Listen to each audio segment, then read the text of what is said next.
Shalom, Bapak Ibu Saudara sekalian, selamat datang lagi di acara kita, di sesi kita pada minggu ini.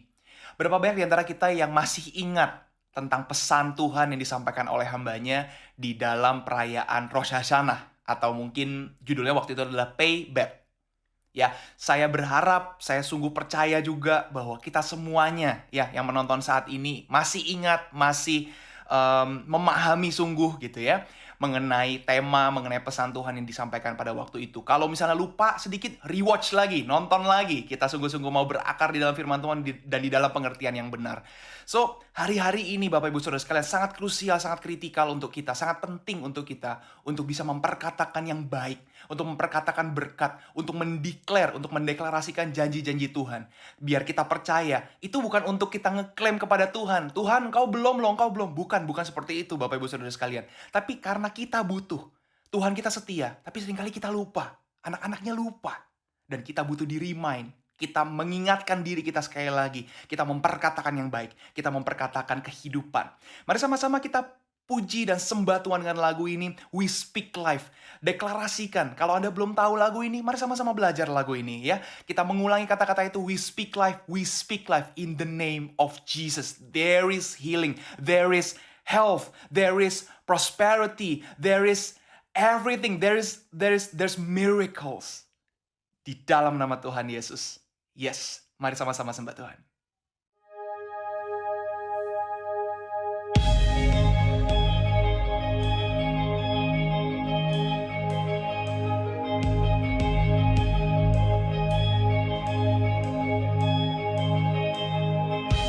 We speak strength into these weary bones.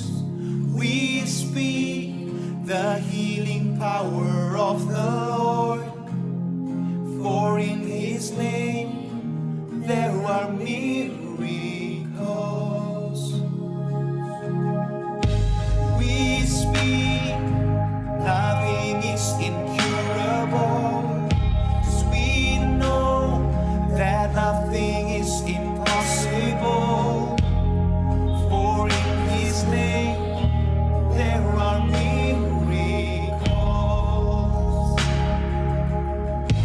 Our God is more than able. Our God will never fail. He is always with us. He is faithful till the end.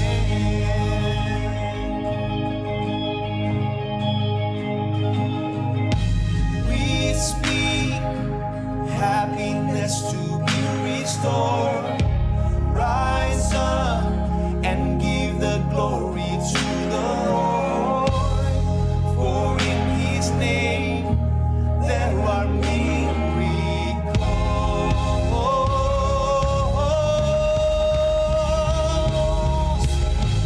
Our God is more than able. Our God will never fail.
menyembah-Mu Tuhan.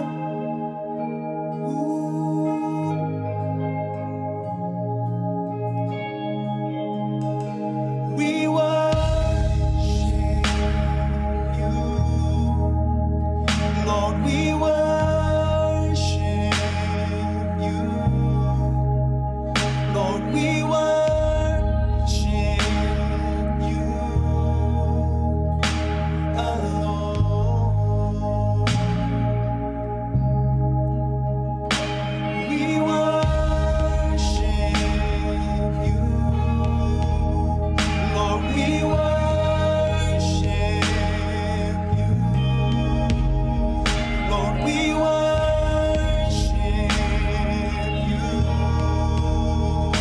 alone. Mari sama-sama angkat suara sembah Tuhan kita, karena hanya Dia yang layak. Katakan, we worship You, Lord. We worship You, Lord. We worship You alone. We worship You, oh Lord. We worship You, Lord. We worship You alone. Kami menyembah-Mu, Yesus, Yesus. We worship You, Lord. We worship You,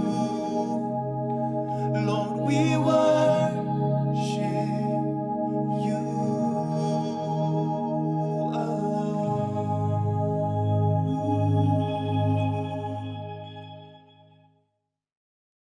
Oke, sebelum kita lanjut, kita punya satu lagu lagi. Ini tadinya saya berencana menyanyi lagu Jesus at the Center, tapi since tema kita, topik kita hari ini sebenarnya tentang doa, which is the last piece of the armor. Nanti Ibu Gloria akan menjelaskan lebih lanjut. Saya berpikir ada satu lagu yang sebetulnya lebih cocok, walaupun ini lagu yang super singkat dan super simple, dan ini lagu sekolah minggu sebenarnya. Well, tapi sometimes I think lagu sekolah minggu itu penuh arti, dan sometimes kita mungkin berpikir tentang iman kita tuh terlalu rumit gitu, sampai kita lupa basic-basicnya sebenarnya. Basic dari doa kita apa sih? Kenapa doa kita powerful? Kenapa doa kita bisa menghancurkan musuh? Kenapa doa kita bisa menembus tembok-tembok yang nggak kasat mata? Menghancurkan benteng-benteng yang dibangun oleh keangkuhan manusia yang ada, ya gitu. Satu, sebenarnya bukan karena doa kita, bukan karena kata-kata kita, bukan karena deklarasi kita, bukan karena kekuatan kita atau kerasnya suara kita atau whatever. Sebenarnya satu yang bikin doa kita powerful, saat kita mendoakannya di dalam nama Tuhan Yesus. Amin. Kalau nggak ada nama Tuhan Yesusnya, nggak ada powernya. Yang bikin powerful bukan kitanya, yang bikin powerful Tuhan Yesusnya, nama Yesusnya. Amin. So ada satu lagu sekolah minggu yang simple banget, lagunya berkata seperti ini. Dalam nama Yesus, dalam nama Yesus, ada kemenangan. Dalam nama Yesus, dalam nama Yesus, iblis dikalahkan. Dalam nama Tuhan Yesus, siapa dapat melawan? Dalam nama Tuhan Yesus ada kemenangan. Amen. Mari kita sama-sama nyanyi lagu itu. Nyanyikan lagu ini dengan hati yang sungguh percaya dan sungguh deklarasikan dari hati kita bahwa dalam nama Yesus siapa dapat melawan? Dalam nama Yesus iblis dikalahkan. Dalam nama Yesus ada kemenangan. Amin. Mari nyanyikan sungguh dari hati kita. Dalam nama Yesus, dalam nama Yesus ada kemenangan. Dalam nama Yesus, dalam nama Yesus, iblis dikalahkan. Dalam nama Tuhan Yesus, siapa dapat melawan. Dalam nama Tuhan Yesus ada kemenangan. Sekali lagi ya, tangan dari depan. Dalam nama Yesus, dalam nama Yesus ada kemenangan. Amin. Dalam nama Yesus, dalam nama Yesus iblis dikalahkan. Dalam nama Tuhan Yesus siapa dapat melawan. Dalam nama Tuhan Yesus ada kemenangan. Dalam nama Tuhan Yesus ada kemenangan. Amen. Sampai di sesi pengajaran hari ini, Tuhan Yesus memberkati.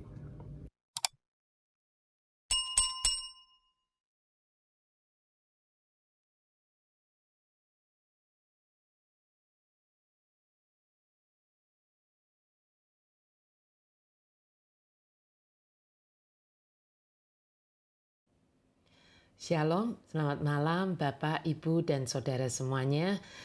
Kita berjumpa malam hari ini untuk menuntaskan sesi dari peperangan rohani yang sudah lama ya, cukup lama berminggu-minggu kita bicarakan. Malam hari ini saya memberikan judulnya The Final Piece of the Armor. Ya, apa itu? Final piece-nya dari perlengkapan senjata Allah ini. Kan kayaknya sudah semua ya. Nah, malam hari ini kita akan bahas. Tapi sebelumnya kita mau satukan hati dulu di dalam doa seperti biasa untuk kita menundukkan diri kita di hadapan Tuhan kita. Mari kita berdoa. Demi nama Bapa, Putra, dan Roh Kudus. Amin.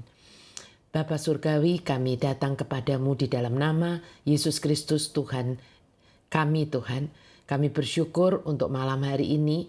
Akhirnya kami boleh sampai di sesi terakhir dari peperangan rohani yang kami pelajari selama berminggu-minggu ini.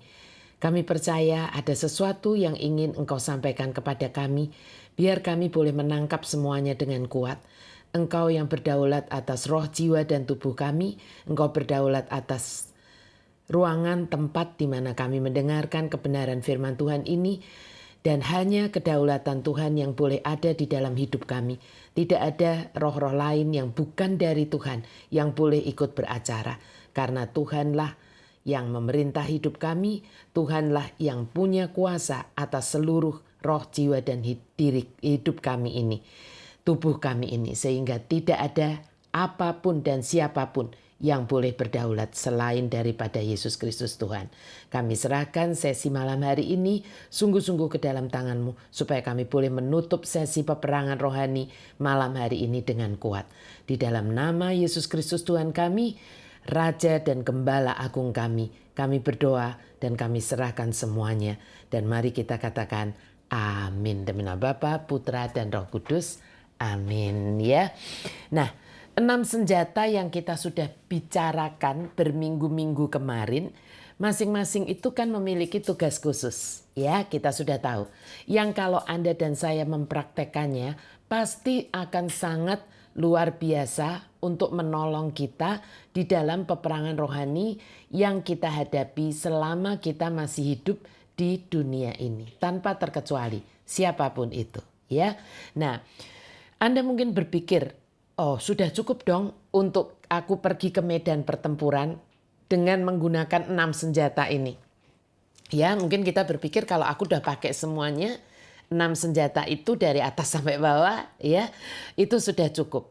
Nah, tapi ternyata Bapak Ibu Saudara, ada satu komponen, ya, ada satu potongan gitu, ya, terakhir dari perlengkapan senjata ini yang itu adalah amat sangat penting. Apa itu? Nah, Paulus itu mengakhiri deskripsinya, kalau Anda baca Efesus 6, kalau Anda ulang baca lagi ya, di deskripsi Paulus itu tentang perlengkapan senjata Allah, itu diakhiri dengan yang namanya seruan untuk berdoa. Mari kita lihat ya, dia menulis di Efesus 6 ayat 18 demikian. Berdoalah setiap waktu di dalam roh Dan berjaga-jagalah di dalam doamu itu dengan permohonan yang tak putus-putusnya untuk segala orang kudus. Dengan kalimatnya ini, Paulus ingin mengingatkan Anda dan saya bahwa kita semua ini berada dalam peperangan rohani yang bukan sudah selesai tetapi masih dan atau sedang berlangsung. Ya, dan itu sebabnya kita perlu berjaga-jaga. Kalau sudah selesai kan tinggal cerita, ya. Tetapi ini belum selesai. Kita masih sedang setiap hari ini di dalam peperangan rohani, ya. Itu sebabnya kita harus selalu berjaga-jaga. Nah, musuh Anda dan saya adalah setan yang telah merebut kekuasaan kita yang sah atas bumi ini. Saya sudah ceritakan panjang lebar di awal, ya. Nah, mengapa di dalam hal ini doa itu menjadi sangat penting? Bahkan setelah Anda dan saya mengenakan seluruh perlengkapan senjata Allah, Anda masih perlukan satu potongan terakhir dari senjata Allah, yaitu doa. Ya, mengapa demikian? Ya, mengapa demikian? Karena gitu ya, karena doa itu merepresentasikan bahwa Anda dan saya punya jalur komunikasi dengan Panglima Agung kita. Siapa itu? Yesus Kristus Tuhan, ya, yang dapat memberikan kekuatan dan instruksi kepada Anda dan saya. Semua usaha kita akan sia-sia kalau Anda dan saya melakukannya dengan kekuatan kita sendiri. Ya, sampai di sini dulu. Siapa yang dapat menangkap? Tulis amin di live chat Anda semuanya. Ya, dan kita akan lanjutkan. Jadi ketika kita berdoa, setan itu sebenarnya tahu bahwa ini ada jalur komunikasi nih yang kita punyai, ya, yang kita punyai kepada Bapa Allah yang Maha Kuasa ini, gitu ya. Dengan kata lain, doa itu adalah kunci utama, ya, kunci utama kita untuk menjadi pemenang. Ya, ketika kita berdoa di sepanjang pertempuran yang setiap hari kita hadapi ini, kita akan memperdalam hubungan kita dengan Tuhan dan kebutuhan kita akan Tuhan. Doa itu juga menyatakan kebutuhan Anda dan saya akan Tuhan, ya. Walaupun secara fisik Yesus itu sudah tidak ada lagi di bumi ini, tetapi doa yang adalah komunikasi kita dengan Bapa di sorga masih amat sangat penting. Mengapa demikian? Mari kita lihat Roma 8 ayat 33 sampai 34. Siapakah yang akan menggugat orang-orang pilihan Allah? Allah yang membenarkan mereka? Siapakah yang akan menghukum mereka?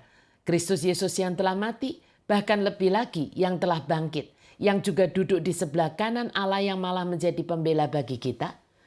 Di dalam terjemahan bahasa Indonesia ada kata pembela. Apa maksudnya?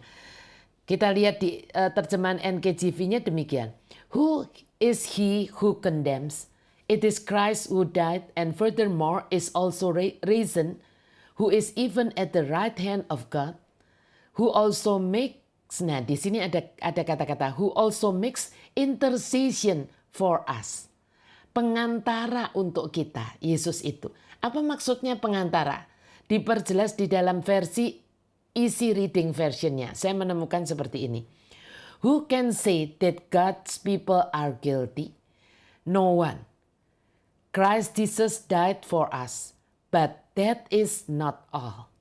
He was also raised from death, and now he is at God's right side, speaking to him for us. Maksudnya intercessor ya atau intercession menjadi mengantarkan kita itu adalah speaking to him for us. Berbicara kepada dia Allah Bapa untuk kita. Siapa yang bicara itu? Yesus. Nah, saya mau jelaskan sesuatu yang amat sangat penting malam ini. Mengapa harus Yesus yang menjadi perantara atau pengantara atau intercessor untuk membela kita di hadapan Bapa kita saat setan itu mendakwa Anda dan saya. Kenapa harus Yesus pengantaranya? Mari kita lihat 1 Timotius 2 ayat yang ke-5. Allah itu Esa dan Esa pula dia yang menjadi pengantara antara Allah dan manusia Siapa itu?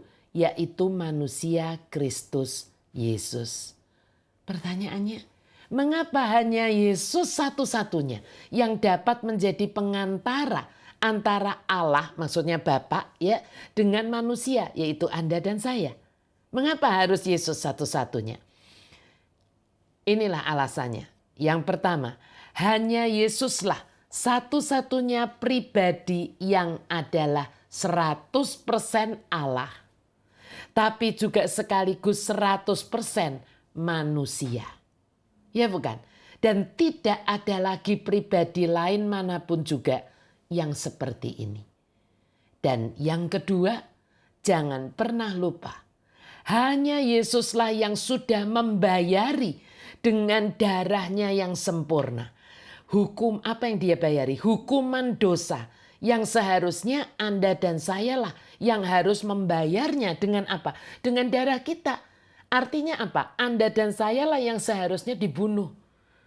Anda dan saya lah yang harusnya disalib. Ya kan? Yang harusnya dibunuh oleh setan sebab hukuman dosa adalah maut. Betul enggak?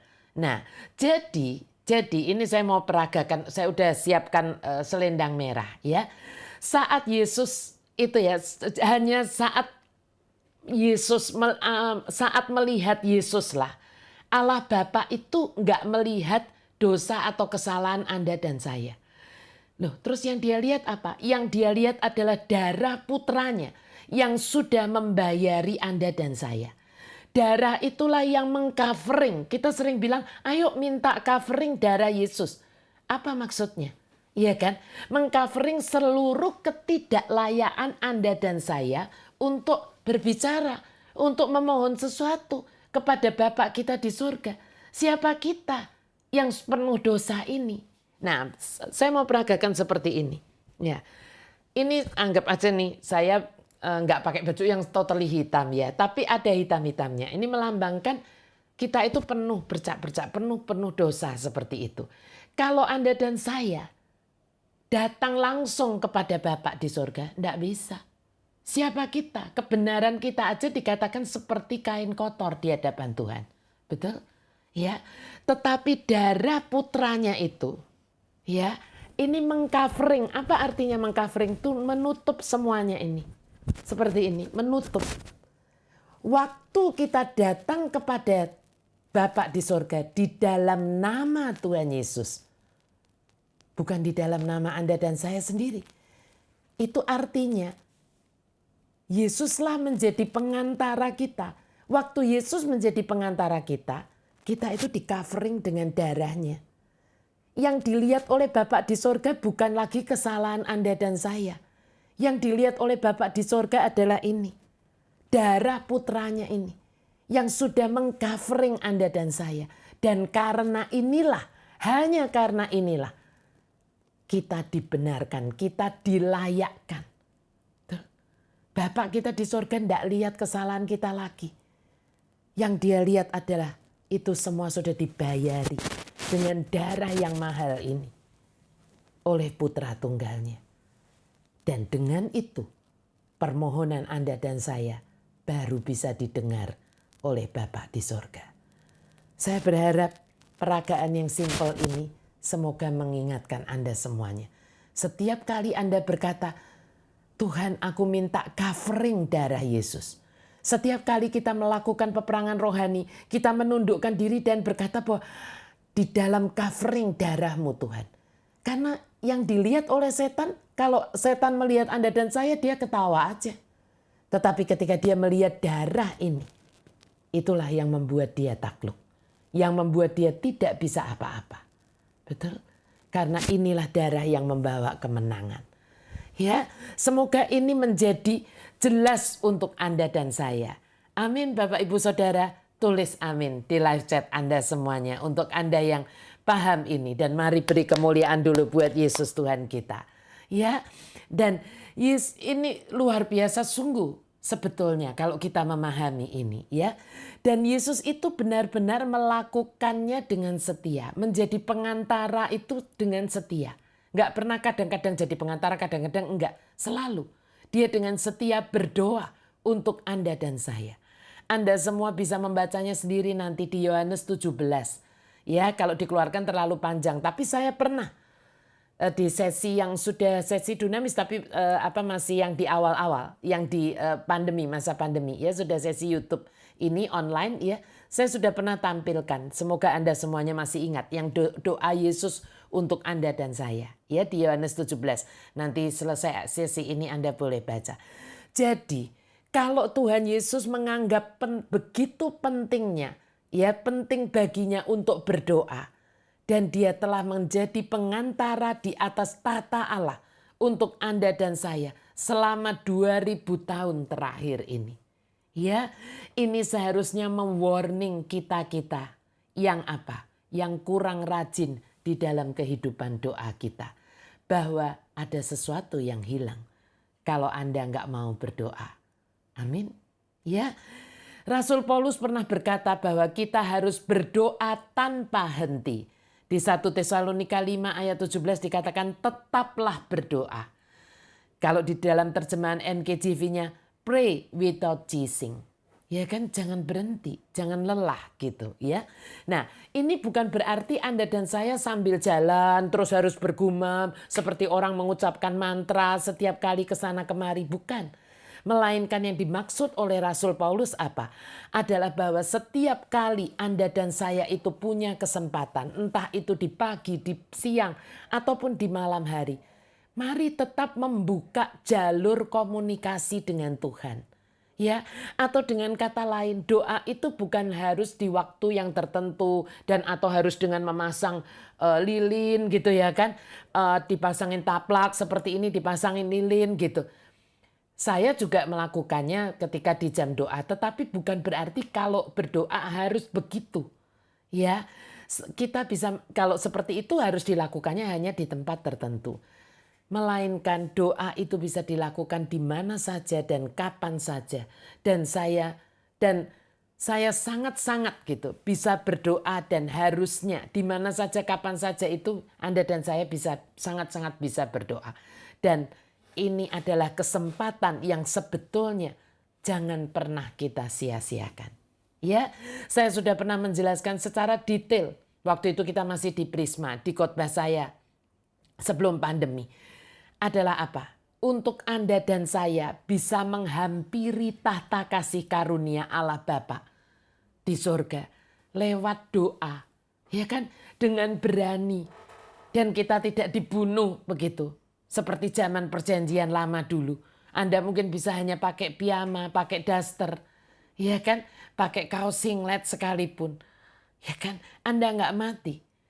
Ini sebetulnya yang Tuhan sudah bukakan aksesnya dengan bayarannya yang sangat mahal tadi. Dengan kematiannya di kayu salib. Dengan darahnya yang mahal. Itulah sebetulnya yang membuat setan gemetar. Ya, nah pertanyaannya, mengapa doa kita membuat setan gemetar? Ada dua alasannya. Yang pertama, akses doa inilah yang membuat Anda dan saya tak terhalangi dan tak terkalahkan. Untuk setiap kali Anda dan saya berdoa, Yesus akan langsung mengantar kita kepada Bapaknya. Ya, tapi yang kedua, doa mengindikasikan. Ya, doa itu indikator gitu, mengindikasikan kita, ketundukan kita pada otoritas Tuhan. Karena saat kita berdoa, kita itu minta petunjuknya dan bukan memakai pikiran atau hikmat kita sendiri. Ya, dan firman Tuhan katakan di Yakobus 4 ayat 7. Karena itu tunduklah kepada Allah dan lawanlah iblis, maka ia akan lari daripadamu. Hanya kalau Anda dan saya sudah tunduk kepada Allah, kita baru punya kuasa untuk melawan iblis. Mengapa begitu? Karena sebenarnya saat Anda tunduk kepada Allah, bukan kita yang akan menghadapi iblis tersebut, melainkan Tuhan. Siapa paham? Tulis sekali lagi amin di live chat Anda. Ya. Nah, tunduk kepada Allah, kepada Tuhan itu bukan sekedar kita berkata bahwa kita itu mau tunduk. Bukan sekedar begitu. melainkan sungguh-sungguh. Anda dan saya itu berarti menyerahkan diri kita sepenuhnya kepada Dia. Ya, menyerahkan diri kita sepenuhnya pada Dia. Dengan perlengkapan senjata yang kita pakai penuh, ya sepenuhnya kita pakai. Dan dengan doa di dalam hati kita itu berserah kepada Dia yang memiliki otoritas tertinggi. Ya, kita diberi kekuatan untuk melawan iblis ketika kita itu menyerahkan seluruh hidup kita itu kepada Tuhan Yesus. Dan karena itulah, karena itu semua, karena ketundukan kita itulah iblis akan melarikan diri. Karena dia tahu siapa yang dia hadapi. Betul? Ya, sayangnya Bapak Ibu Saudara, sayangnya seringkali banyak orang melakukan atau yang orang lakuin adalah mencoba melawan iblis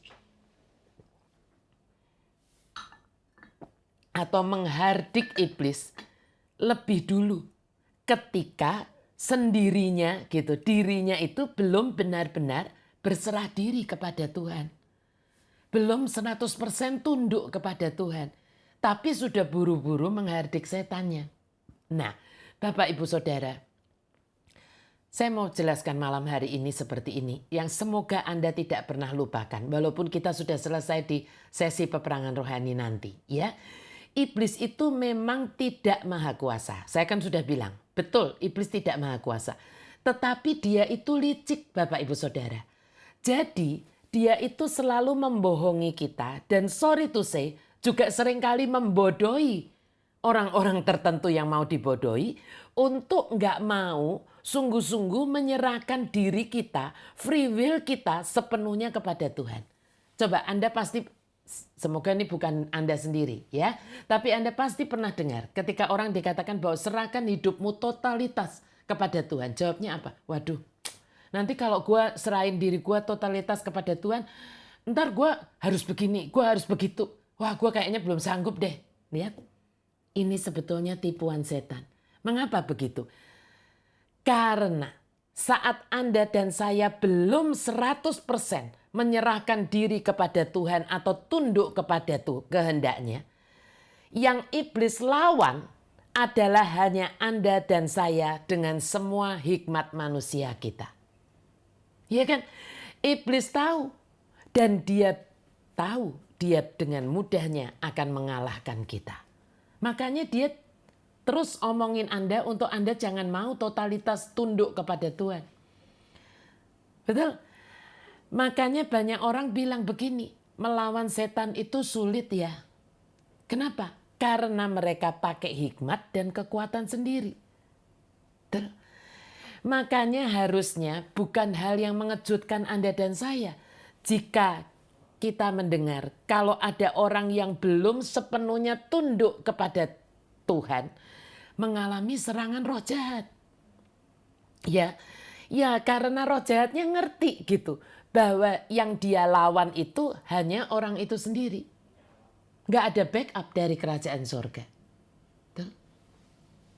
Makanya kita ditipu dengan gak usah, jangan mau nyerahkan diri total sama Tuhan. Ya, nanti berat, kamu harus begini, harus begini, harus begini. Karena setan tahu, ketika kita totalitas menyerahkan diri kita kepada Tuhan, yang dia hadapi bukan kita sendiri, tapi kita bersama Tuhan. Anda bisa paham ya? Nah, malam ini saya mau jelaskan supaya Anda mengerti. Yang Anda dan saya harus tahu yang namanya serangan kuasa gelap. Banyak yang bertanya kepada saya, Bu Glory, sebetulnya serangan kuasa gelap itu bisa masuk dalam diri kita tuh bagaimana? Itu banyak yang bertanya kepada saya. Serangan kuasa gelap bisa masuk di dalam hidup kita itu ada dua macam. Ada dua macam. Yang pertama, karena dikirim oleh orang. Ya, karena dikirim orang. Itu punya guna-guna, santet, ya kan, tenung, ya. Itu kita dikirimin oleh orang. Ya, kita nggak bisa bilang, lu jangan guna-guna gua, lu jangan santet gua, kan nggak bisa. Orang jealous, sirik, nggak suka, ya kan sama kita, ya kan, bersaing. Bisa saja di era seperti ini. Ya, tetapi yang kedua adalah karena diri sendiri membuat perjanjian dengan setan. Nah, saya mau jelaskan begini. Kalau yang pertama, kita diguna-guna disantet, bisa nggak ditolak? Bisa nggak diusir? Sangat bisa. Makanya saya pernah jelaskan, jangan punyai hati yang pahit. Jangan tidak mau mengampuni. Jangan terus memelihara pahit di sini. Jangan terus memelihara marah. Semuanya ada di firman Tuhan. Ya kan? Tuhan berkata, kalau kamu marah, jangan sampai matahari terbenam. Dan amarahmu itu belum padam. Apa maksudnya? Banyak orang berkata, oh ya nggak bisa, saya biarin aja, Tuhan enak aja perintahkan. Oh aku bukan santa dan santo, aku nggak bisa. Kalau marah ya biar aja. Apalagi kalau orang itu masih ngejengkelin ya, gue masih marah terus. Ada maksud Tuhan ketika dia berkata bahwa jangan sampai matahari terbenam dan amarahmu belum padam. Betul? Supaya ketika ada orang kirim guna-guna, kirim santet, ketika hati Anda ini penuh kemarahan, penuh pahit, penuh keki gitu ya kan, tidak mau lepas pengampunan terhadap orang. Ini seperti ladang api membara. Santet guna-guna itu panah berapi. Api ketemu api, bung, terbakar. Anda kena serangan kuasa gelap. Tapi ketika hati Anda itu penuh kasih, pengampunan, ya kan bukan nggak pernah marah, tapi marah ketika Anda ingat firman Tuhan ini, Anda cepat-cepat lepaskan, nggak ada gunanya. Betul? Lepaskan saja. Supaya hati Anda ini penuh kasih, penuh sukacita, penuh damai, yang itu adalah seperti apa? Air. Ketika panah berapi, santet guna-guna dikirim, tapi hati Anda, hidup Anda itu seperti air. Matilah panah berapinya itu, betul? Sehingga kuasa kegelapannya itu nggak bisa masuk di dalam diri Anda. Orang nggak bisa istilahnya nggak bisa dibilangin supaya jangan kirim kuasa gelap kalau namanya memang orang jahat, ya kan? Main guna-guna, bisa aja dia kirim. Tetapi kita tidak bisa kena dengan semua itu kalau kita memelihara hati yang beres. Betul? Di hadapan Tuhan. Ya, makanya jagalah hatimu dengan segala kewaspadaan. Sebab dari situ terpancar kehidupan. Betul? Ya. Nah, tetapi yang parah pastinya adalah yang kedua. Yang kedua ini bukan tidak mungkin dilepaskan, tetapi tidak mudah dilepaskan. Kenapa demikian? Karena dirinya sendiri dengan free will-nya yang membuat perjanjian dengan setan. Lewat apa? Lewat pergi ke dukun. Minta apa? Minta kekebalan, minta kekayaan, proteksi. Ya kan? Minta macam-macam. Seperti itu, mungkin cantik, supaya bersinar wajahnya, supaya keren, supaya ditakuti orang. Banyak kan? Dukun-dukun yang memberikan seperti itu. Ya, itu artinya saya kan selalu bilang, jangan pernah berkata yang bisa memberikan berkat, ya, itu hanya Tuhan. Berkat dalam tanda kutip juga bisa diberikan oleh setan. Karena setan sendiri kepada putra Allah saja dia berani tawarin berkat loh. Pada putra Allah, kepada Yesus sendiri. Dia berkata apa? Kalau kamu mau sembah aku akan berikan nih dunia dan seluruh isinya ini kepada kamu. Tapi ada syaratnya, menyembah dia. Artinya, ketika Anda meminta kekayaan, Anda meminta kekebalan, Anda meminta kecantikan, kegagahan, proteksi, kekebalan, apapun itu. Artinya setan berkata, oke, aku akan kasih itu, asal kamu menyembah aku. Tuh. Detik Anda menyembah itu, artinya Anda menyerahkan roh, jiwa, dan tubuh Anda sebagai budaknya setan. Dan dialah Tuhan Anda. Apapun agama Anda. Bu, kalau saya sudah dibaptis, apapun.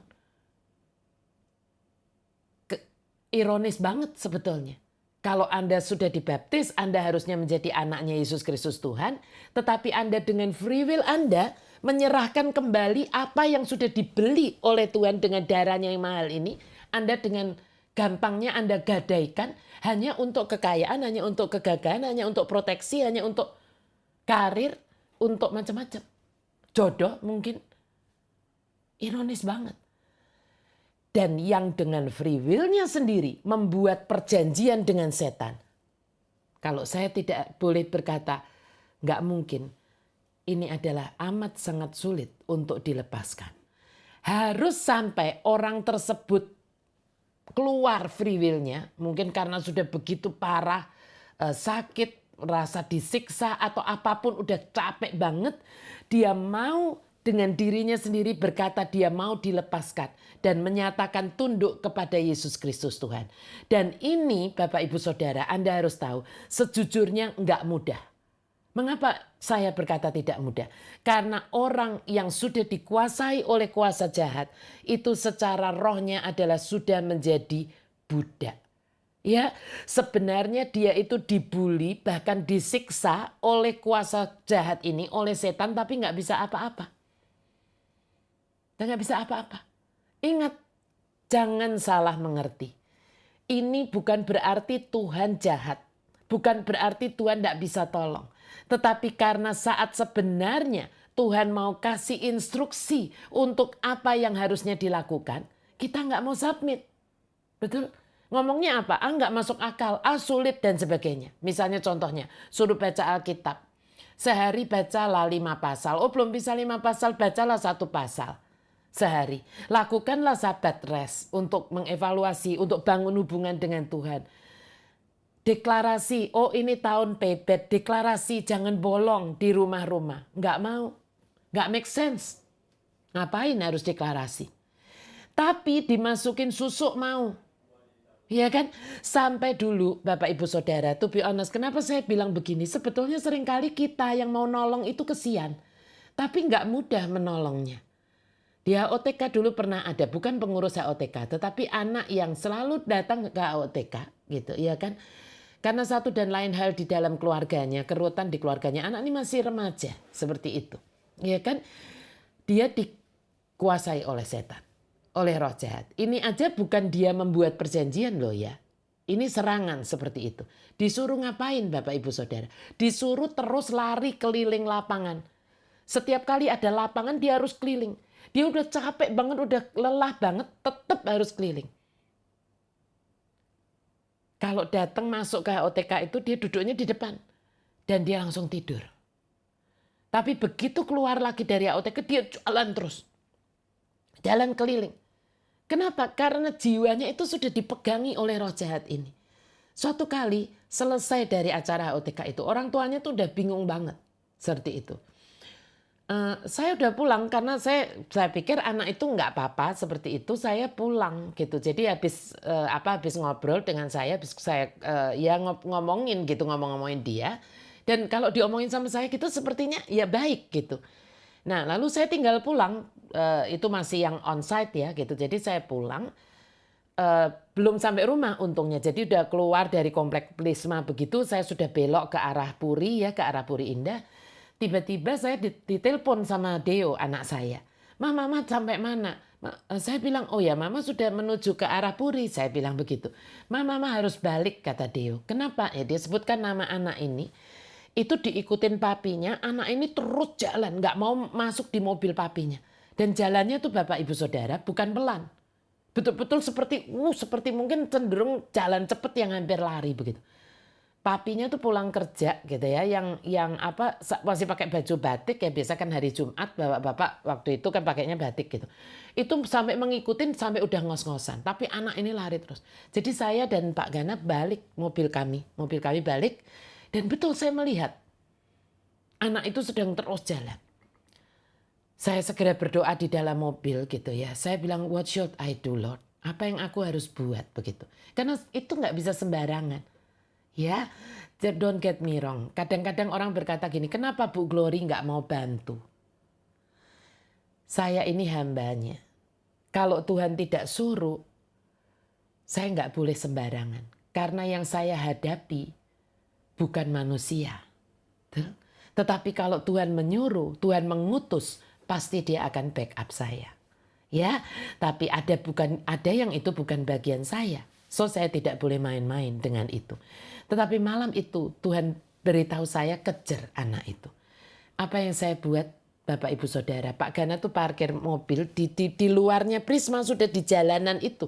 Kalau Anda yang pernah datang ke Prisma di Jakarta, ya orang yang Jakarta dan pernah datang ke Prisma pasti tahu di jalanan Kedoya itu. Saya lari kejar, waktu itu saya belum jatuh ya, belum yang lututnya sakit. Jadi saya bisa kejar anak itu. Dan ketika saya kejar itu, di dalam instruksinya Tuhan, saya grab begini, saya peluk anak itu. Anda tahu? Anaknya itu kurus, kecil, lebih pendek dari saya, dan anak remaja. Tetapi ketika saya peluk, dia balik memeluk saya itu betul-betul saya seperti mau di apa ya. Kalau orang Jawa tuh ada satu istilahnya. Namanya dipiting gitu istilahnya. Orang Jawa ya gitu. Apa sih dikenceng gitu. Grab gitu dengan kenceng banget. Sampai sakit banget. Padahal anaknya kurus. Dan di situ tuh saya dalam doa saya pakai selengkap senjata Allah. Tetapi ada satu yang membuka akses jalur itu kepada Bapa di sorga. Detik itu saya berdoa, Tuhan apa yang saya harus buat? Dan tiba-tiba keluar bahasa roh saya. Saya berdoa dalam bahasa roh terus. Itu tidak mudah loh Bapak Ibu. Sampai di satu titiknya anak ini jatuh di lengan saya sini. Begini. Dan yang keluar dari mulutnya saya nggak pernah lupa. Tante, aku capek. Coba. Kasian banget rasanya. Walaupun anak itu sekarang nggak datang ke HOTK lagi, semoga dia tetap baik. Tetapi ketika selesai itu akhirnya saya bilang, dia nggak mau, bener-bener nggak mau ikut papinya. Ya, kenapa dia bisa sampai kena kuasa gelap begini? Dia marah kepada orang tuanya. Orang tuanya yang begitu sibuk, antara papi dan maminya nggak akur. Hatinya marah, hatinya pahit. Dan tiba-tiba masuklah kuasa gelap itu.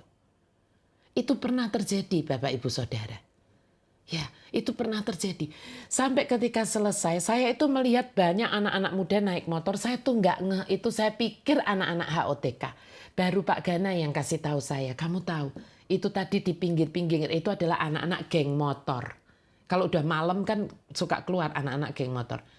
Yang semuanya diem. Saya sampai udah nggak inget lagi bahwa itu di jalan raya Bapak Ibu Saudara. Ketika saya berbahasa roh dengan keluar kenceng banget. Tapi yang kedua saya juga pernah mau cerita. Makanya ini kasihan anak-anak yang seperti ini. Makanya saya sering kali please Bapak Ibu Saudara. Buatlah suasana rumah itu. Suasana menjadi surga kecil di dunia ini. Kita belum sampai ke surga. Tapi ini adalah anak-anak yang dititipkan Tuhan kepada kita. Ya, saya juga pernah menangani satu anak yang itu waktu itu pengurus di HOTK kalau yang ini ya.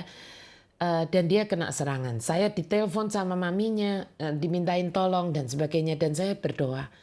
Dan Tuhan minta saya datang. Waktu saya datang ke rumahnya saya kaget Bapak Ibu Saudara. Rumahnya itu sudah seperti kapal pecah. Dan yang paling menarik perhatian saya adalah anaknya ini kan sudah anak dewasa ya, sudah kuliah. Kok ada standing lamp gitu ya, standing lamp di ruang tamunya itu roboh, pecah, roboh. Pokoknya saya pikir apa anak ini sampai mengamuknya sampai seperti apa begitu. Dan maminya menyambut saya, papinya menyambut saya dengan tangisan. Bu Glory tolong seperti itu. Saya tanya, saya sebut nama anaknya itu di mana? Itu di belakang katanya. Tahu Bapak Ibu anak ini sedang apa? Sedang di lantai. Dia nggak duduk, tapi seperti tiduran gitu di lantai. Saya ini supaya bisa ngomong sama dia seperti itu, saya nggak duduk di kursi, jadi saya duduk di lesehan gitu, saya duduk di bawah. Sekali lagi waktu itu lutut saya belum sakit ya, saya duduk di bawah begitu walaupun punggung saya waktu itu masih sakit, tapi saya paksakan duduk di bawah begitu. Nah saya ini sudah siap gitu karena Tuhan mengingatkan saya untuk membawa minyak urapan. Saya membawa minyak urapan hanya sedikit seperti ini di botol kecil. Puji Tuhan sekali, minyak urapan itu saya letakkan di meja living room-nya keluarga ini gitu. Nah anak itu di antara living room dengan ruangan belakang. Dia seperti tiduran begitu. Lalu saya letakkan kan minyak urapan ini di meja living room. Dan saya sebut namanya dia dan lalu saya panggil begitu. Saya ajak ngomong, dia sebentar ketawa. Sebentar kayak orang ngamuk seperti itu gitu. Tapi yang saya kaget, tiba-tiba dia datangin saya. Bukan dengan duduk atau dengan jalan jongkok atau apa, bukan. Tetapi dia datang itu Itu yang saya itu nggak perhatikan bahwa itu sebetulnya manifestnya, tapi saya nggak ngerti gitu. Jadi dia datang itu seperti ngesot begitu, tahu kan ya ibu bapak ya, seperti ngesot gitu. Lalu tiba-tiba dengan menyeringai, dia itu memeluk saya. Saya ini dengan naifnya waktu itu tuh saya belum pernah banyak yang menangani yang seperti ini. Dia menyeringai begitu mendekati saya dan merangkul tuh di pinggang saya. Merangkul pinggang saya pikir dia memang merangkul saya. Karena memang dia anak youth saya. Jadi saya balik rangkul. Tetapi saya kaget. Karena tiba-tiba rangkulannya ini dengan satu tangan. Seperti itu. Tetapi seperti mau menghancurkan saya. Anaknya sekali lagi kurus. Tingginya more or less saya tapi kurus. Seperti itu. Dan dia nggak makan, nggak suka makan sehingga tambah kurus. Tetapi saya tuh sampai ngap gitu, sampai sulit. Rasanya mau napas, ini kan begitu. Dan tangan dia yang satunya, itu seperti ngesot-ngesot begini. Berusaha ngambil apa Bapak Ibu Saudara? Minyak urapan yang saya letakkan di meja. Detik itu saya nyadar, ini bukan dia. Saya cepat-cepat ambil minyak urapan itu dengan satu tangan saya. Dan itu berat banget karena yang ininya saya tuh seperti dijeruk kayak begitu. Itu saya buka, untungnya dibukanya puji Tuhan gampang. Saya tumpahkan itu di tangan saya seperti ini dan saya langsung taruhkan di sini anak itu dan saya berbahasa roh. Mami papinya saya suruh di dalam kamar waktu itu. Dan saya doakan kenceng doa terus sesuai dengan yang Tuhan arahkan seperti itu. Dan tiba-tiba ini pelukannya ke saya yang seperti membuat saya ngap ini lepas. Brak, seperti itu. Dan anak ini tertidur. Seperti orang pingsan. Saya nggak apa-apain. Nggak pukul, nggak apa. Hanya pakai minyak urapan itu. Papi maminya saya panggil dan keluar. Nangis semua. Barulah mereka cerita. Mereka cerita bilang apa? Iya Bu, itu kemarin saya bilang ini kok kayak ular ya. Jadi kayak ngesot-ngesot seperti itu. Lalu papinya bilang gini, oh iya Bu, itu standing lamp kami. Kemarin sore itu dia tuh naik. Seperti ngesot-ngesot naik. Terus badannya itu melilit standing lamp itu. Ini manusia loh Bapak Ibu Saudara. Tapi badannya bisa muterin ini. Ini misalnya standing lampnya. Ini dia bisa puterin begitu. Dan ya karena badan pasti lebih berat dari standing lampnya jatuh. Dan pecah. Sampai dianya sendiri keluar darah-darah. Tapi nggak peduli. Dan semua rumah hancur itu bukan dengan dia berdiri. Tetapi dia dengan tiduran begini ngerusak semua di dalam rumah itu. Bapak Ibu Saudara, ini bukan di negara lain. Bukan cerita film horor. Ini adalah dari anak youth saya. Yang saya pernah datang. Di sekitar kita di Jakarta Barat. Di sekitar saya di Jakarta Barat ini. Saya pernah mengalami seperti itu, Bapak Ibu Saudara. Untungnya bisa tertolong. Dan ketika saya cerita kepada teman persekutuan yang memang dia mengerti hal-hal seperti ini, dia kaget. Dia panggil saya Bu dan berkata gini, waduh Bu, itu roh piton. Untung Ibu selamat katanya. Hari itu saya belum tahu hal-hal yang seperti ini. Tetapi saya sudah pernah mengalaminya. Kalau saya Tuhan izinkan masih hidup sampai dengan hari ini. It must be God. Darahnya yang mengcovering saya. Lain tidak. Lain tidak. Saya bukan menakut-nakuti Bapak Ibu Saudara. Tetapi inilah kebenarannya. Yang saya mau katakan kepada Anda semua. Kalau Anda tidak mau tunduk kepada Tuhan 100%. Anda harus menghadapi semua roh-roh jahat di udara, penghulu-penghulu dunia yang gelap, dan semua pemerintahan kuasa kegelapan itu sendiri. Sendiri. Dan tidak ada jaminan bahwa Anda akan menang. Saya bukan menakut-nakuti, tetapi inilah faktanya. Ya, karena dengan diri Anda dan saya sendiri, gak ada covering.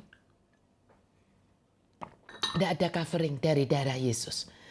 Tapi saat Anda dan saya mau tunduk kepada Allah dan melawan iblis, Tuhan jamin kita akan menang. Siapa sepakat dengan saya berkata amin, tulis amin di live chat Anda. Ya, tunduk kepada Allah itu bukan hanya langkah pertama, melainkan penyerahan diri kita kepada Tuhan yang sebenarnya adalah sinyal yang kita lemparkan, yang kita tunjukkan kepada kuasa kegelapan bahwa Anda dan saya melawan mereka. Ya, tadi kita mengerti bahwa berdoa itu menunjukkan ketundukan kita kepada Allah. Makanya doa itu memberi kekuatan bagi yang lelah dan harapan bagi yang putus asa. Berdoa mengingatkan Anda dan saya bahwa kekuatan manusia kita itu tidak memadai. Kekuatan manusia kita itu tidak mencukupi. Bahwa kalau kita terus bergerak maju di dalam pertempuran kita, itu sebenarnya hanya karena kita berserah kepada kekuatan Tuhan yang Maha Kuasa saja lewat doa kita dan memakai seluruh perlengkapan senjata Allah.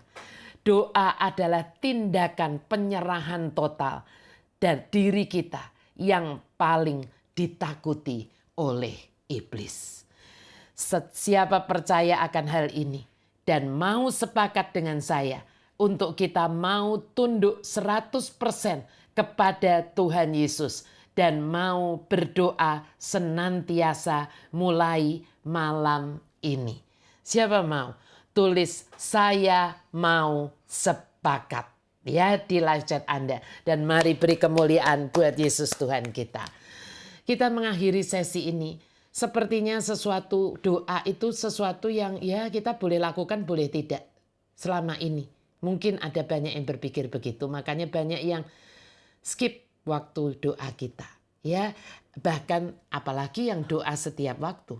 Yang doa di waktu-waktu tertentu saja kita skip, apalagi doa yang setiap waktu. Ya, tetapi saya berharap dan saya berdoa sungguh mulai malam hari ini tidak ada satupun dari Anda yang melewatkan kesempatan untuk berdoa. Akses ini sudah dibukakan lewat darahnya yang kudus, darahnya yang mahal. Jangan sia-siakan. Dan malam ini kita mau tuntaskan pembahasan kita ini lewat deklarasi, tetapi kali ini kita tidak berdeklarasi dengan kata-kata seperti kita membaca, tetapi saya ingin mengajak Bapak Ibu Saudara untuk berdeklarasi menutup sesi peperangan rohani ini lewat deklarasi kita di dalam lagu yang berjudul Engkaulah Tuhan, Engkaulah Raja bersama dengan saya dan Pak Gana.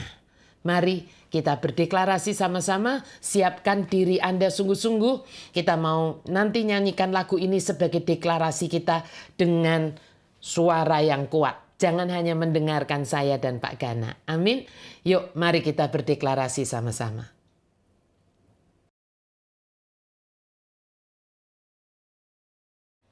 Ya, Bapak Ibu Saudara, kita sebentar akan mendeklarasikan iman percaya kita dan khususnya malam hari ini sebetulnya adalah lagu yang menunjukkan penyerahan diri kita, totalitas ketundukan kita kepada Tuhan.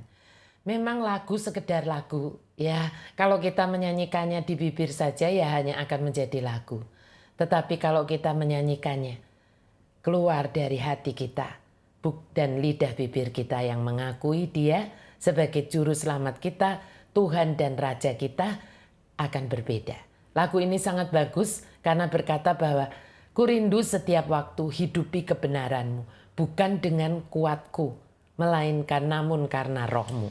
Yesus, Kaulah yang ku pegang teguh. Ini adalah pernyataan iman yang begitu kuat sebelum kita akan mendeklarasikan bahwa Engkaulah Tuhan, Engkaulah Raja, berdaulat atas hidupku, ku berserah penuh. Dan nanti di yang keduanya kita akan ganti kata Engkaulah Tuhan menjadi Yesuslah Tuhan. Ya, Yesuslah Raja karena Tuhan kita Yesus Kristus. Satu-satunya pengantara kita karena Dialah 100% Allah, 100% manusia dan Dia yang sudah membayari Anda dan saya dengan darahnya yang mahal, yang mengcovering kita. Amin Bapak Ibu Saudara. Mari siapkan diri, ajak seluruh keluarga Anda untuk mendeklarasikan iman percaya dan ketundukan kita malam hari ini supaya tidak ada kuasa gelap dari manapun, serangan kuasa gelap apapun yang masuk di dalam hidup kita dan keluarga kita. Amin. Yuk kita sama-sama berdeklarasi.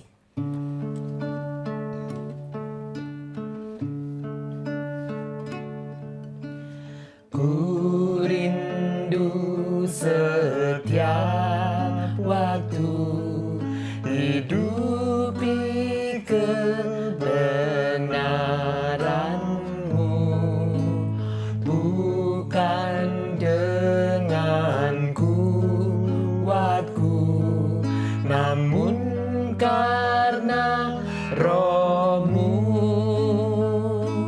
Yesus, Kau yang ku pegang teguh. Itu sebabnya malam hari ini kita mau mendeklarasikan, Engkaulah Tuhan, Engkaulah Raja, berdaulat atas hidupku, ku berserah penuh. Kita mau katakan deklarasi ini dari depan. Ku rindu setiap waktu hidupi kebenaran-Mu, bukan dengan kuatku, namun karena Roh-Mu. Yesus, Kau yang ku pegang teguh. Saya mau ajak Bapak, Ibu, Saudara semuanya berdiri untuk mendeklarasikan, Yesus, Engkaulah Tuhan. Yesuslah Tuhan, Yesuslah Raja, berdaulat atas hidupku, ku berserah penuh. Yesuslah Tuhan, Yesuslah Tuhan, Yesuslah Raja. Katakan dengan kuat, berdaulat atas hidupku, berdaulat atas hidupku, ku berserah penuh. Sekali lagi kita deklarasikan, Yesuslah Tuhan, Tuhan, Yesuslah Raja,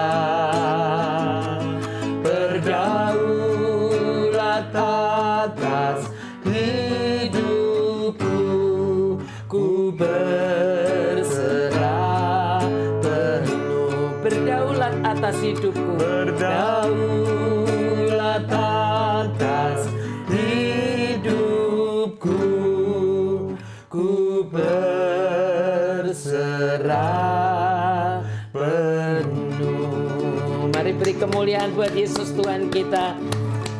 Iya, Bapak Ibu, kita mau satukan hati di dalam doa. Sungguh-sungguh saya berdoa supaya ini tidak sekedar menjadi lagu, tetapi ini adalah deklarasi bahwa kita sungguh-sungguh mulai malam hari ini, kita mau totalitas, serahkan roh, jiwa, dan tubuh kita, tunduk kepada Allah. Karena hanya itulah yang menjamin kita melawan kuasa kegelapan, dan kuasa itu akan pergi. Kita tidak berjuang sendiri. Saat Anda dan saya tunduk di dalam doa kita kepada Yesus Kristus Tuhan, iblis akan gemetar karena dia melihat bukan diri Anda dan saya, melainkan siapa yang membackup kita dengan darahnya yang kudus. Amin. Yuk kita satukan hati di dalam doa. Demi nama Bapa, Putra, dan Roh Kudus. Amin. Oh Bapa Surgawi, Bapa yang kami kenal, kami sembah di dalam Yesus Kristus Tuhan kami. Kami datang kepadamu sekali lagi malam hari ini, bukan di dalam nama kami yang tidak layak, melainkan di dalam nama Putra Tunggal-Mu yang sudah membayari kami, menggantikan hukuman atas dosa kami dengan mati di atas kayu salib. Dengan darahnya yang kudus sudah membasuh kami dan membuka akses jalan untuk kami boleh dengan berani menghampiri tahta kerahiman-Mu, tahta kasih karunia-Mu. Tuhan, ampuni kami kalau selama ini seringkali kami mengabaikan jam-jam doa, waktu-waktu, kesempatan-kesempatan untuk kami masuk di dalam akses yang luar biasa ini. Akses yang membuat kami mendapat backup penuh dari kerajaan surga. Akses yang membuat iblis begitu gemetar. Dan akses yang membuat iblis harus pergi dari hidup kami. Yaitu ketundukan kami kepada Engkau Tuhan di dalam doa dan penyerahan diri kami kepadamu. Tetapi malam hari ini Tuhan kami mengerti dan kami tidak mau lagi ditipu oleh si jahat untuk tidak menyerahkan diri kami sepenuhnya kepadamu. Malam hari ini Tuhan lewat lagu tadi kami mendeklarasikan bahwa hanya Engkaulah Tuhan, Engkaulah Raja yang berdaulat atas hidup kami. Kami tidak mau memakai kekuatan kami sendiri karena kekuatan kami tidak ada apa-apanya. Kami tidak mau memakai kebenaran kami sendiri karena kebenaran kami seperti kain kotor di hadapan-Mu. Kami hanya mau memakai kebenaran Tuhan Yesus dan memakai kekuatan yang daripada-Mu. Hikmat surgawi Tuhan yang Engkau instruksikan kepada kami setiap kali kami menghampiri tahta kasih karunia-Mu. Tuhan, ingatkan kami untuk senantiasa berdoa dan tidak lelah untuk berdoa. Kami sudah memakai selengkap senjata Allah yang Engkau berikan kepada kami. Biar ini semuanya kami sempurnakan dengan doa kami Tuhan. Kami tidak pernah lelah, kami tidak pernah jemu, kami tidak pernah lalai untuk membangun kehidupan doa kami dengan Engkau. Dan dengan itu kami mau mengenal Engkau lebih dan lebih lagi Tuhan. Membuka jalur komunikasi yang sudah Engkau bukakan untuk kami ini setiap saat. Terima kasih Tuhan, terima kasih untuk kesempatan yang luar biasa ini untuk mengerti kebenaran dari firman-Mu. Dan kami percaya kebenaran yang kami ketahui inilah yang akan memerdekakan kami. Hamba berdoa khusus malam hari ini untuk keluarga-keluarga, untuk pribadi lepas pribadi yang malam hari ini Tuhan sedang mengalami problem dengan serangan-serangan kuasa kegelapan. Biar Tuhan kasih setia-Mu terus ada untuk mereka ini Tuhan. Dan biar lewat sesi malam hari ini, benteng-benteng kesombongan yang tidak mau menyerahkan hidup kepada Yesus Kristus Tuhan diruntuhkan, selesai, dipatahkan di dalam nama Yesus Kristus Tuhan. Dan kami semuanya Tuhan mau berbalik kepada Tuhan. Hamba berdoa ada jiwa-jiwa yang berbalik kepada Tuhan malam hari ini. Stop, berhenti untuk ditipu iblis, untuk disiksa iblis, untuk dibuli oleh iblis. Malam hari ini adalah malam kemenangan-Mu. Maka Engkau harus datang kepada Yesus Kristus Tuhan untuk selesai semuanya. Katakan bahwa aku menerima Engkau sebagai Tuhan dan Juru Selamatku. Hidupku ada di dalam tangan-Mu. Yang berdaulat atas roh, jiwa, dan tubuhku hanya Yesus Kristus Tuhan, lain tidak. Dan mulai malam hari ini semua kuasa yang bukan dari Tuhan harus menyingkir dari hidupku. Biar itu yang keluar dari lidah bibirmu. Dan biar itu yang menjadi ungkapan luapan dari hatimu. Dan semua yang tidak baik, semua yang menyiksa engkau, semua yang membuat engkau menjadi seperti hari ini, diselesaikan di dalam nama Tuhan Yesus. Dan kemenangan yang dari Tuhan, hidup yang penuh damai sejahtera, sukacita dan berkelimpahan masuk di dalam hidupmu mulai malam hari ini. Sampai engkau nanti bertemu muka dengan Yesus Kristus Tuhan. Sungguh Tuhan, kami sehati dan sepakat mendoakan siapapun yang malam hari ini terbelenggu oleh kuasa-kuasa kegelapan. Selesai di dalam nama Tuhan Yesus. Selesai di dalam nama Tuhan Yesus. Dan biar Tuhan, persembahan yang kami letakkan malam hari ini adalah persembahan yang khusus sebagai ucapan syukur kami dan juga menunjukkan ketundukan kami kepada Engkau. Kami tidak menyembah mamon, kami hanya menyembah Yesus Kristus Tuhan.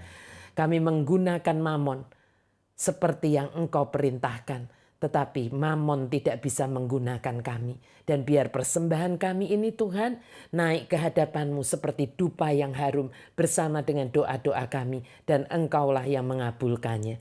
Dan biar Tuhan kasih yang begitu ajaib yang kami sudah terima dari Allah Bapa. Biar malam hari ini sekali lagi Tuhan kami boleh merasakannya. Dan persekutuan yang indah, berkat yang melimpah di dalam Roh Kudus. di dalam Yesus Kristus Tuhan dan Roh Kudus-Mu tinggal di dalam hidup kami mulai malam hari ini sampai kami sungguh-sungguh berjumpa muka dengan Yesus Kristus Tuhan. Maranatha, datanglah ya Tuhan Yesus. Mari semua yang percaya, mari semua yang diberkati malam hari ini, mari kita katakan dengan kuat amin 3 kali. Amin, amin, amin. Demi nama Bapa, Putra, dan Roh Kudus. Amin. Bapak Ibu, saya lega sudah menyelesaikan sesi peperangan rohani. Kalau Anda diberkati, kalau ada testimoni, kalau ada pengalaman, selama Anda mengikuti sesi peperangan rohani ini, apa yang mungkin ada Anda yang sudah dilepaskan, ada Anda yang mungkin selama ini tidak tahu tentang apapun itu yang kita sudah pelajari ya berminggu-minggu ini, Anda boleh menuliskannya di kolom komen. Ya, di kolom komen, jangan di live chat. Di kolom komen supaya saya bisa membacanya ya, dan siapa tahu nanti kesaksian Anda itu juga bisa memberkati ya. Saya akan pilih nanti untuk dibacakan nanti pada next session ya. Kalau ada nanti ada yang memberikan kesaksian di komen, jangan di live chat, di komen. Dan mulai minggu depan tadi pagi saya bilang sama Pak Gana, ini padahal baru selesai ini, tapi tadi pagi waktu saya berdoa saat teduh pagi, biasalah saat teduh pagi, saya nggak tanya, tiba-tiba Roh Kudus itu mengencourage saya untuk membagikan, untuk membukakan. Kita mau belajar satu seri lagi, mungkin akan cukup panjang ya, karena ini seri tentang 5 kitab Musa.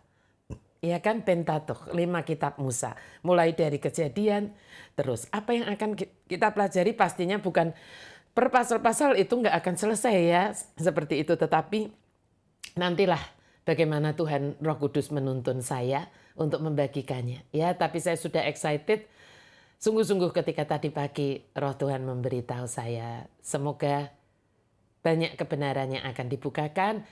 Siapkan diri Anda untuk mengikuti serial kita yang baru. Ya, terima kasih Bapak Ibu Saudara. Saya dan Pak Gana berdoa semoga weekend ini sungguh-sungguh Anda mengalami kemenangan yang dari Tuhan. Terima kasih, sampai jumpa Jumat depan. Tuhan Yesus memberkati Anda semuanya.